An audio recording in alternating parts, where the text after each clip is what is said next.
데 파수꾼들이 문 밖에서 옥을 지키더니. 아멘. 예. 원래 본문은 좀 더 읽어야 되는데 우리가 말씀을 같이 나누면서 다 우리가 함께 읽을 거니까요. 이 내용은 저희가 아마 잘 아는 내용이니까 아마 기억을 하실 거예요. 이제 서론에 아가씨, 학생, 알바, 이모, 저기, 거기, 어이 이렇게 적어놨는데, 그럼 이게 뭐냐면 이게 무슨 호칭일까요? 그럼 이게 딱 아시네요. 역시 경험자, 유경험자 이런 건 안 해보셨나요? 그럼 뭐 아주 뭐 잘 알고 계시니까 역시 예, 잘 압니다. 예, 편의점 계산원을 부르는 손님들의 호칭이죠. 지난 8월 18일자 그 시민 기자 김아영 기자인데 오마이뉴스 사는 이야기 코너에 실린 기사 내용이에요. 근데 제가 좀 요약을 했는데 저도 이제 편의점을 했잖아요. 너무 공감이 되는 거예요. 그 편의점에서 아르바이트를 하면서 겪었던 그 에피소드를 아주 느낌 있게 써내려 갔어요. 이 김 기자는 나름 공부도 잘했고 일머리도 나쁘지 않다고 자신을 소개해요. 실제로 4년 장학생으로 직업국이죠. 지역거점 국립대학교에 입학을 해요. 장학생으로. 그리고 아르바이트 들어간 곳마다 정직원 제안을 받아요.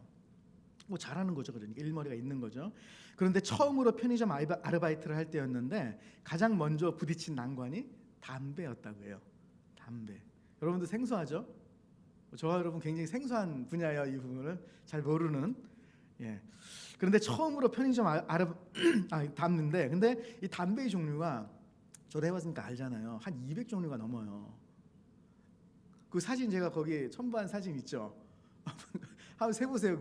그 200종류가 넘고요. 지금 세지 마시고요. 200종류 넘고요. 그게 고기만 있는 게 아니라 그 밑에 그 계산대 밑에 있잖아요. 거기도 구석구석 또 있어요. 그러니까 200종류가 넘어요. 그 이름이 200가지가 넘는다는 거죠. 이게 쉽지 않습니다. 편의점. 예, 만만한 게 아니에요. 예.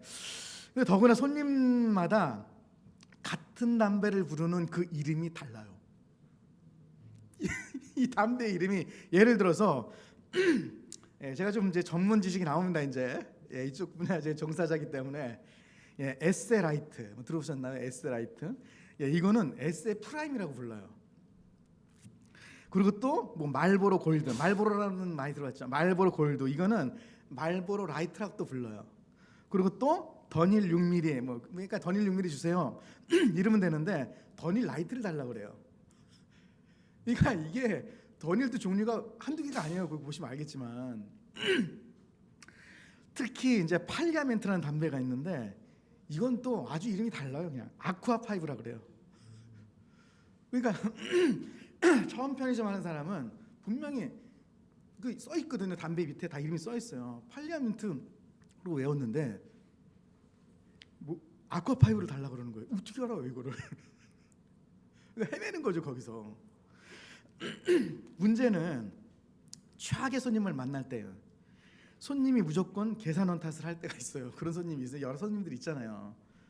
근데 이 김 기자한테 이제 그 손님 잘못 걸린 거죠. 아주 성미가 까칠해 보이는 한 남성 손님이 담배를 사러 와서 대충 손가락으로 적어줘 이런 거예요. 이제 대충 적어줘. 여기서 거리가 꽤 돼요. 적어줘 이러면 담배가 따닥따닥 붙어 있잖아요. 뭔지 몰라요. 근데 이름도 얘기 안 하고 적어줘. 그러면 일단 긴장이 돼요. 시작한 지 얼마 안 된 사람들은 더 그렇죠. 긴장이 돼가지고 이거요? 아니 이거요? 아니 이거요? 와 이거를 몇 번을 해야 돼요. 성의 없는 손가락질로는 정확히 알아맞히기가 힘든 거리기 때문에 이건가요?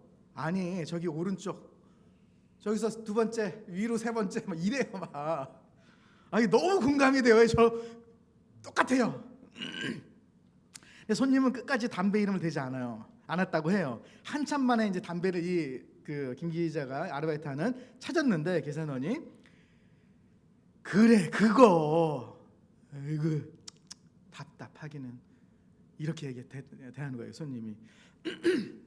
그러고서 그 손님은 지폐를 계산대에 툭 던져놓고 잔돈을 꺼내는 그 김 기자를 아주 한심하다는 듯 매섭게 쏘아 보았다는 거예요.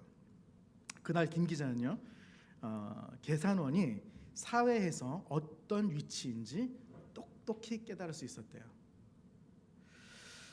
기선원이 한 얘기를 거기다 이제 그 서머리를 해놨는데 이런 얘기를 해요. 계산원은 무능한 사람이 겨우 할 수 있는 직업, 워낙 단순해서 일 같지도 않은 직업, 가벼운 수입만큼 가벼이 여겨도 되는 직업, 아무리 자부심을 끌어안으려 해도 경력과 상관이 없이 나는 계산 과정에서 불통의 책임을 홀로 뒤집어 써야 하는 무력한 종사자일 뿐. 이렇게 기록을 했어요. 한마디로 말하면 뭐냐면 우리가 직업에 귀천이 없단 말 많이 하잖아요. 그런데 돈에는 귀천이 있더라는 거예요. 오늘 본문과는 크게 상관없어 보이는 이 시민기자이자 편의점 계산원의 이야기가 저는 참 공감이 됐어요. 사실 공감을 넘어서 울림을 주는 지점이 있어서 여러분과 함께 나누고 싶었어요.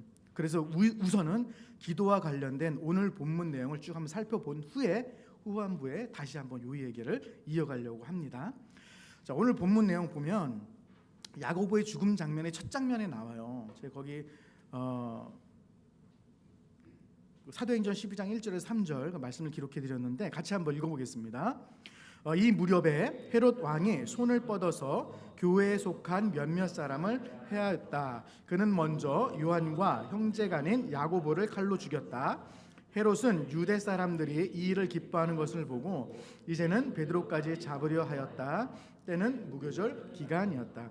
자, 헤롯이요 교회에 속한 몇몇 사람을 해하려고 야고보를 칼로 죽여요. 이때 이제 박해에 시작되는 그 때죠. 사도행전 아시죠? 그런데 이 일을 유대인들이 기뻐하는 거예요. 그걸 보고 이제 인기 얻어야 되니까 베드로도 잡아서 오게 가둬요. 그리고 베드로가 갇히니까 그 부분이 사도행전 12장 4절인데 한번 또 읽어보겠습니다. 그는 베드로도 잡아서 감옥에 가두고 4명으로 짠 경비병 4패에게 맡겨서 지키게 하였다. 6월절이 지나면 백성들 앞에 그를 끌어낼 속셈이었다.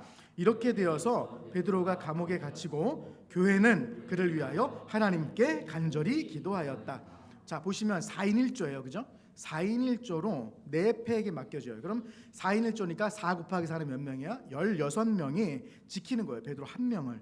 이러한 상황에서 교회가 한 일이 뭐라고 그랬어요? 제일 마지막 절에 제가 노란색으로 표현했죠. 교회는 그를 위하여 뭐했다? 하나님께 간절히 기도했다. 자, 그런데 이것을 성경은 5절에서 뿐만이 아니라 12절에도 동일하게 반복해서 기록하고 있어요. 왜 반복할까요? 반복은 뭐예요? 강조잖아요. 기도했다, 강조자는 거예요. 이 사건 통해서 이 본문이 우리에게 주고자 하는 메시지가 있는 거예요. 강조를 했어요. 이 부분 기억하시고, 자 12장 12절 다시 한번 읽어보겠습니다. 이런 사실을 깨닫고서 베드로는 마가라고도 하는 요한의 어머니 마리아의 집으로 갔다. 거기에는 많은 사람이 모여서 기도하고 있다.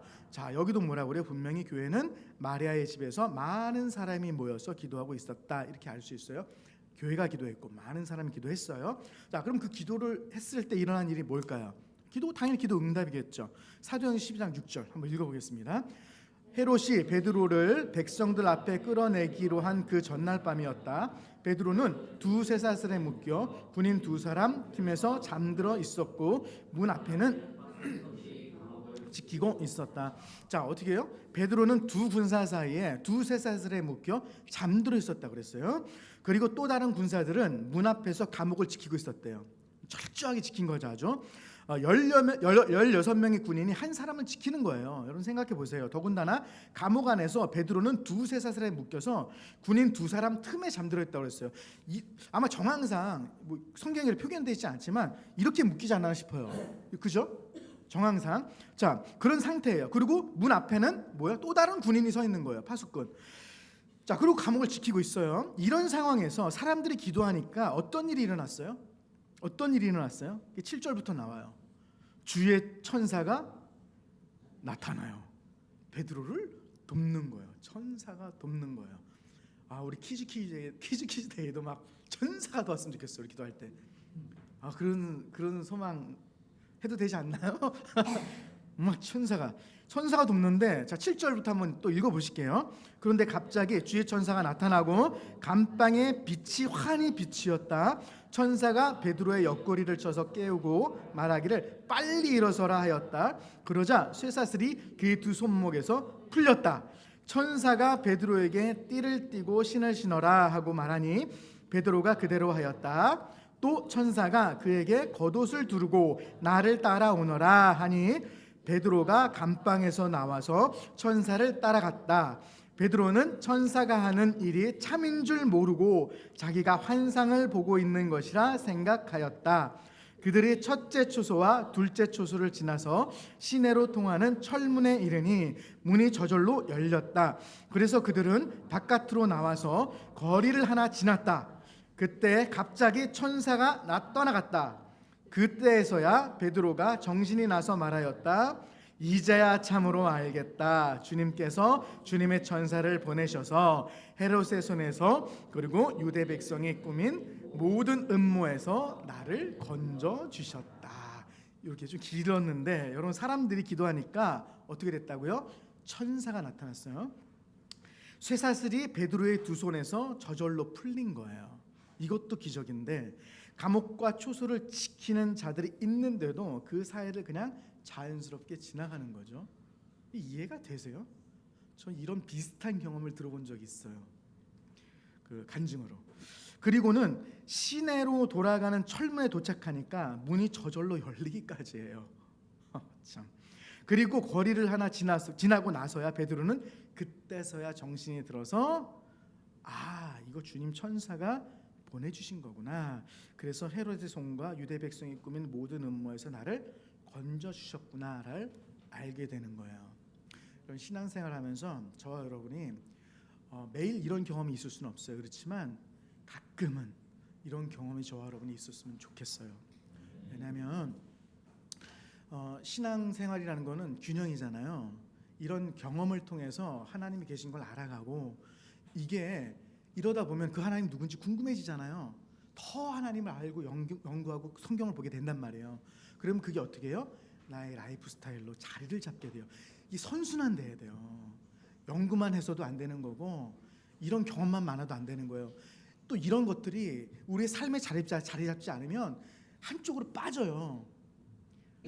그러니까 이런 것들이 좀 균형 있게 저와 여러분한테 자리 잡는 그런 신앙이 되면 정말 좋겠어요. 자, 그러면 이제 장면을 좀 옮겨서 교회와 사람들이 간절히 기도한 상황을 조금 더 살펴보려고 하는데, 자, 5절과 12절에서 교회와 사람들이 간절히 기도했다고 했죠. 자, 그렇다면 여기서 이제 질문 하나 합니다.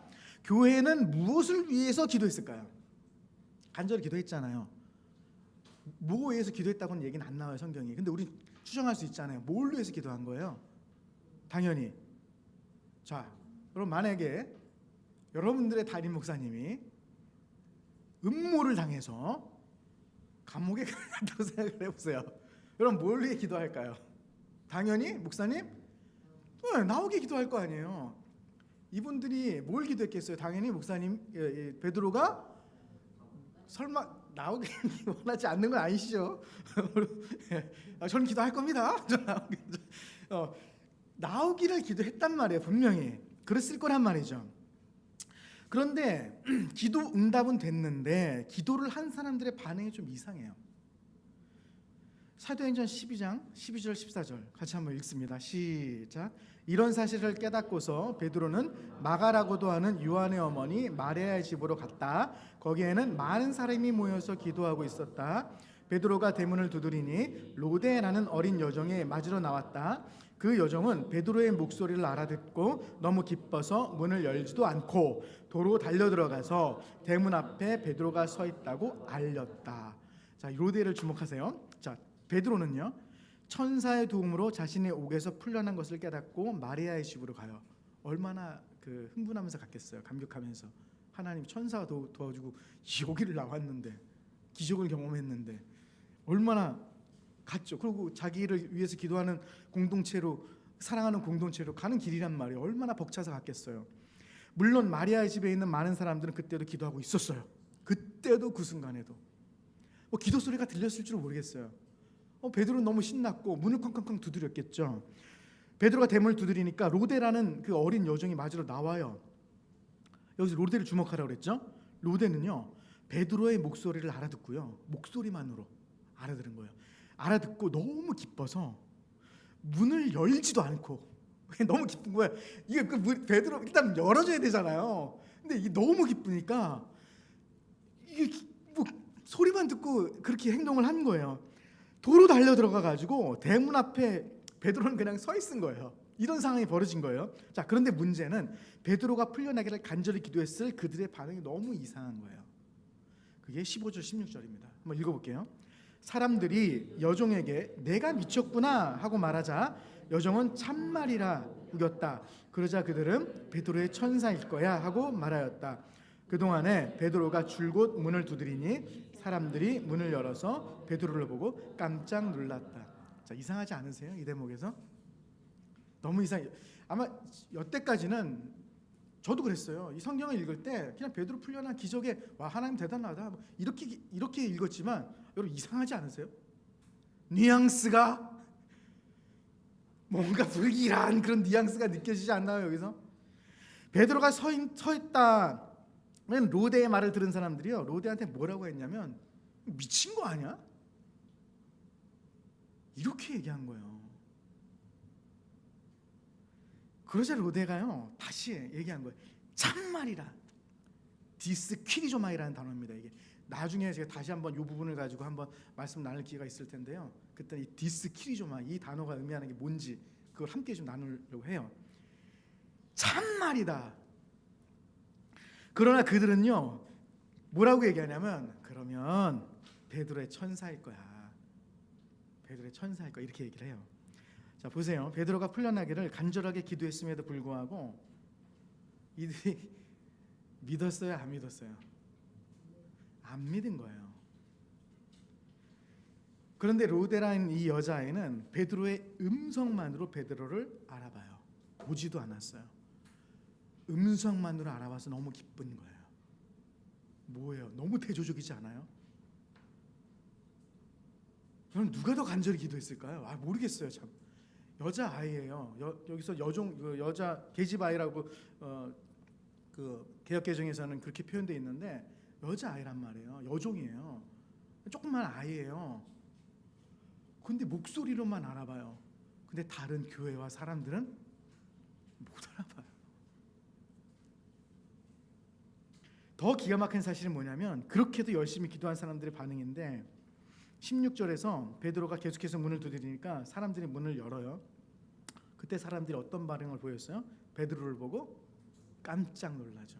자, 그러면 여러분 여기서 놀란 것이 자신들의 기도가 응답돼서 놀란 거예요? 아니면 어떻게 풀려났지? 이런 놀람이에요. 전자예요? 후자예요? 당연히 후자죠. 기도했지만 풀려날 생각을 안 한 거예요. 안 믿은 거잖아요. 이것이 그렇게 기도를 많이 한다는 자들의 그 알량한 믿음이라고 하는 거예요. 이런 사람들을 우리가 본받아야 되는 거냐 말이에요. 이렇게 기도하라고. 성경이 그런 정도를 이야기하려고 이 내용들을 여기에다 기록한 게 아니겠죠. 도대체 무엇을 기도하고 왜 기도해야 되냐 말이에요. 자, 그러면 여기서 유일하게 진짜 기도한 사람 누구예요? 로데라는 여자아이. 우리 지환이, 지율이, 준민이 이런.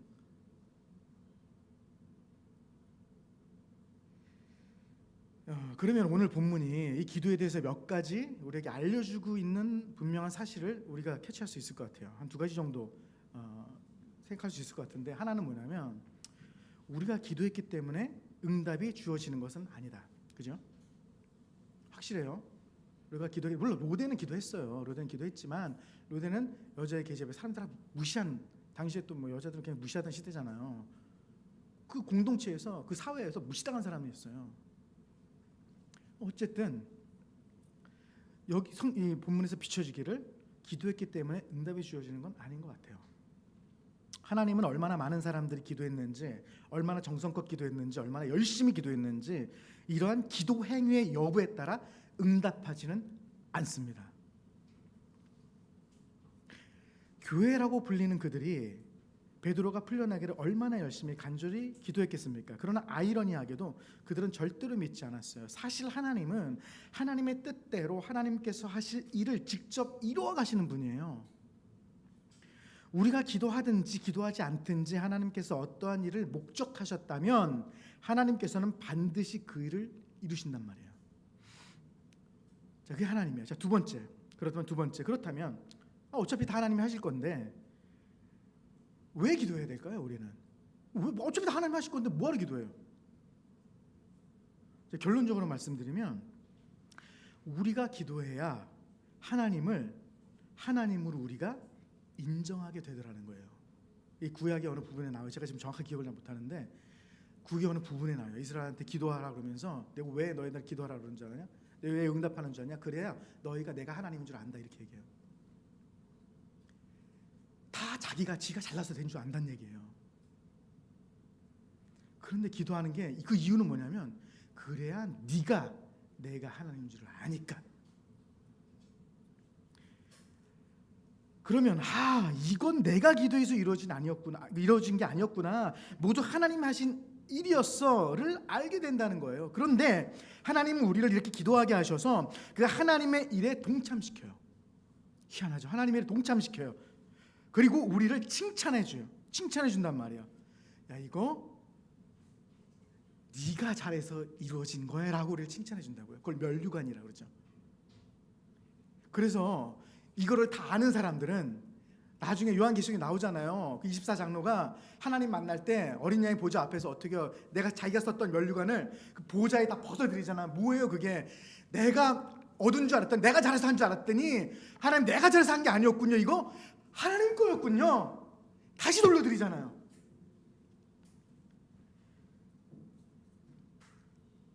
여러분 쉽게 얘기하면 제가 그 준민이 예전에 이제 토르 망치를 같이 준민하고 만든 적이 있어요. 토르 망치 이렇게 번개 이렇게 나오는 거 토르 있죠. 그걸 어떻게 만들었냐면 그 셀카봉 있죠. 셀카봉이 좀 망가져가지고 그 셀카봉을 막대기로 그 다음에 박스를 거기다 해가지고 그 안에다 아주 이렇게 안 부서지게 그 사이사이 박스를 막 새로 넣고 막 그랬어요. 아주 튼튼하게 만들었어요. 지금도 아주 튼튼해요. 그걸 같이 만들었어요. 준민이하고. 자, 근데 여러분도 다 해보셔 알겠지만 아이들하고 우리 만들기 할 때 답답하지 않나요? 나 혼자 하면 더 빨리 더 잘 만들 수 있어요. 아니 이거 아니고 그거 이렇게 오래야 되는 거기다 붙이면 안 되는 이 있단 말이에요. 근데 어떻게 같이 하죠? 왜 그래요? 왜 하는 거야? 나 혼자 하면 더 잘 만들 수 있지만 함께 만든단 말이에요. 그러고 나서 뭐 어떻게 얘기해요? 모든 아빠들이 모든 엄마들이 다 똑같아요. 우와 박수. 야, 너 진짜 잘 만들었다. 와, 최고 막 이렇게 해주잖아요. 여기서 아버지와 부모와 자녀는 끈적끈적한 관계가 만들어져요. 여러분, 하나님과 우리의 관계 똑같아요. 이런 일련의 과정들을 통해서 하나님과 우리와 이 끈적끈적한 관계가 만들어진단 말이에요.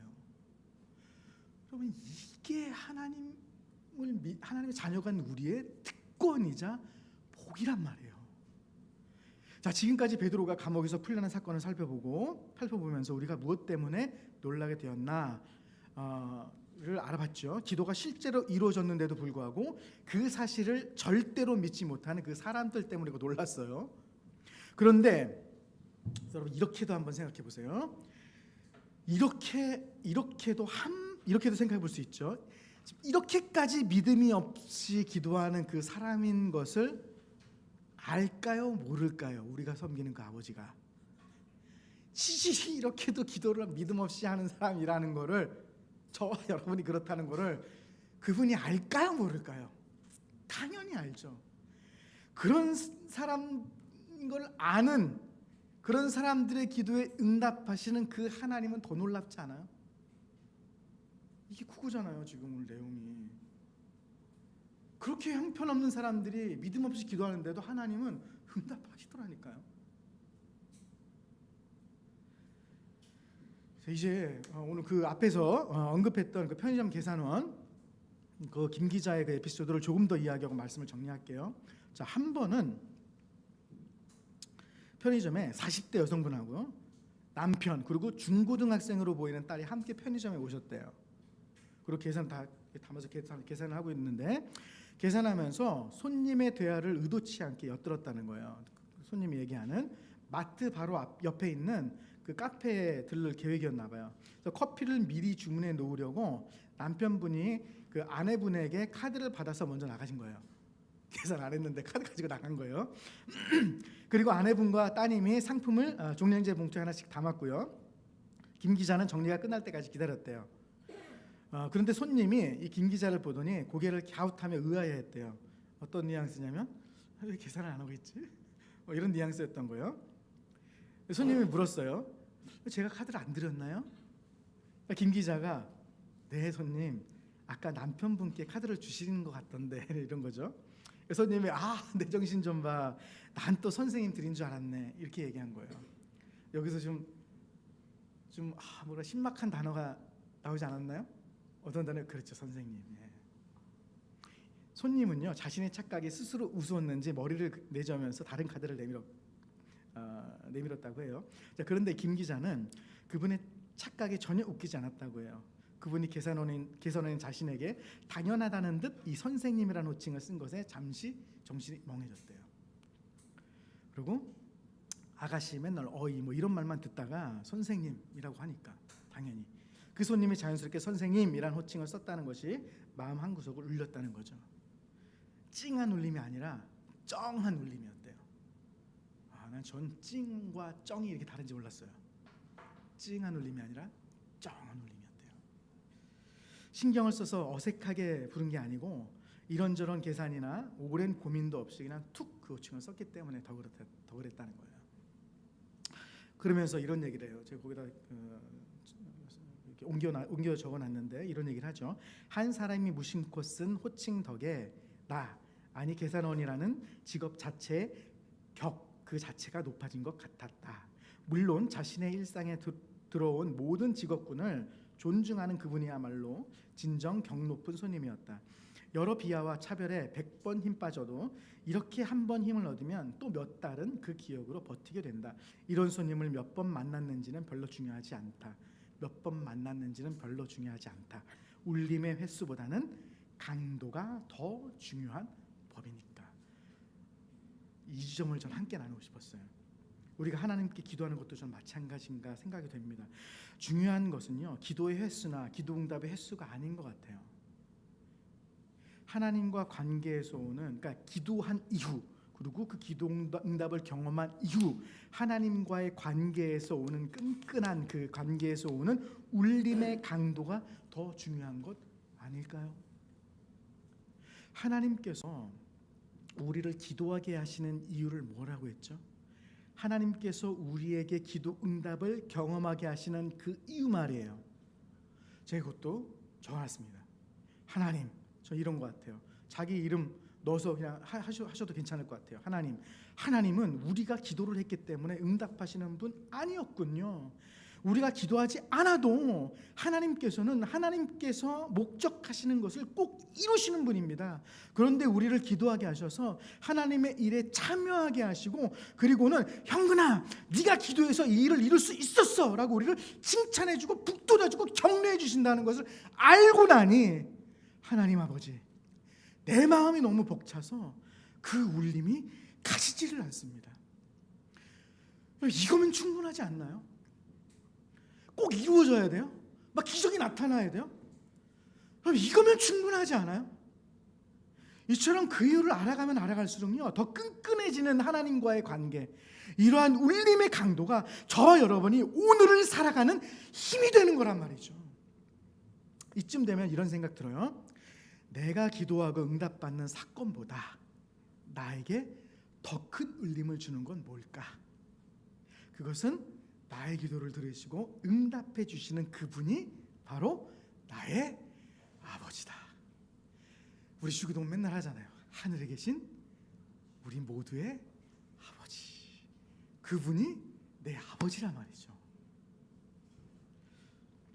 그 아버지면 충분한 것입니다. 저와 여러분이 저와 여러분의 처한 현실은 냉혹합니다. 직업에 귀천 없지만 돈에는 귀천이 있는 시대를 저와 여러분은 살아가요. 치열해요. 힘들게 분명히 이제 교사 당연히 될 걸로 믿어요. 뭐 이런 청년이 안 되면 어떡하겠어요. 대한민국이 손해지. 그렇게 해서 교사가 됐는데도 분명히 거기 가면 그 현실 앞에서 그 벽을 느낄 거예요. 또 안 그런가요? 살면서 그런 거 안 느끼나요? 아무리 열심히 하는데도 정말 최선을 다했는데도 여러분 이 땅에 살면서 그거 해결 안 돼요. 그런데 그럼에도 불구하고 여전히 연약하고 여전히 미숙하고 여전히 실수투성이지만 이렇게 부족한 우리가 기도해도 그것을 응답하시는 그 하나님 아버지의 마음을 우리가 알아서 기도가 길어지고 기도가 깊어지고 기도가 기뻐지는 저와 여러분 되기를 간절히 소원합니다. 같이 기도하겠습니다. 우리 함께 기도할 때 우리 같이 한번 기도했으면 좋겠는데요. 함께 기도할 때 우리 그 자녀들을 위해서 좀 기도했으면 좋겠어요. 또 시험을 앞두고 있는 자녀, 또 우리 이제 임용고시 또 앞두고 있는 자녀 있잖아요. 정말 기도했으면 좋겠어요. 자녀들 여러분 생각하기만 해도 막 눈물 날 것 같고 그러지 않나요? 왜냐하면 우리는 먼저 살아서 그걸 알잖아요. 근데 그걸 경험해야 될 우리 다음 세대들이 정말 하나님과의 관계가 끈끈해져서 그래서 정말 어떤 상황에 맞닥뜨리든 그 상을 뛰어넘을 수 있는, 그리고 진짜 하나님 천사 좀 도와주셔서 그런 위기 순간 때마다 좀 하나님 도와주셨으면 좋겠잖아요.